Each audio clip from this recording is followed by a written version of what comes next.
Welcome everyone to episode 3 of Roth News. In this episode we're going to be talking about some of the breaking Black Clover news that has just dropped, and that will be the first animated look at the Black Clover movie as well as the newest volume cover. So to start off, I just want to break down this movie preview a bit. We see Asta, Yami, and Yuno fighting someone. Asta is shown in his one-horned anti-magic mode, and Yuno is shown in his first spirit dive form. There's a shot of Asta and Yuno walking through what looks like a grass field very dramatically, and there's another shot of all of the Black Bulls, minus a couple. We see the best view that we've gotten so far of the Clover Kingdom's noble realm, with a bird's eye view of the royal capital and the beach. And if you look right here, that is where Rockway is located, and in this general area at the bottom of the ocean is where the seabed temple is. Asta is shown standing on what looks like either a roof or a balcony of the Clover Castle, looking down on the rest of the Clover capital, wearing a pretty sweet cloak without his devil arm, but with his time skip outfit and headband, which we also see him wearing when he is in his anti-magic form. So this is pretty much confirmed to be late in that 6-month period of training.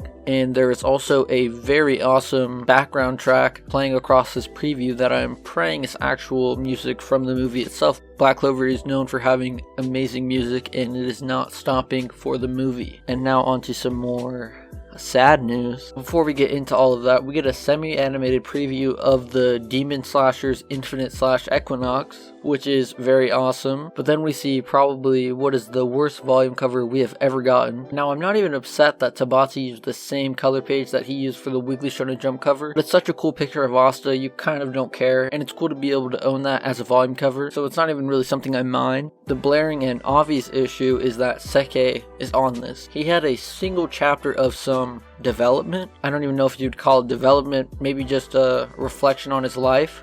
I don't know if Tabata is messing around and playing into the Seke joke, because he overall had a very little role in the events of this volume. I do like how it's a nod to the chapter that Seke realized he has not been training enough, and compared to Asta, he is extremely weak, having him dwarf him in appearance. But that raises the question of why he would reference that chapter, if any. There was good moments that chapter, but those good moments were not with Seke. There's been characters who have intruded on what should have been a solo cover, but with Gaja, he had some very good scenes in that volume to warrant his place on the cover. But at the end of the day, it's not that big of a deal. It just kind of sucks that we could have gotten either an Asta solo cover with this design or just a new volume cover altogether that does not have Seke on it. I do really think that they gave us the movie preview to soften the blow of the volume cover.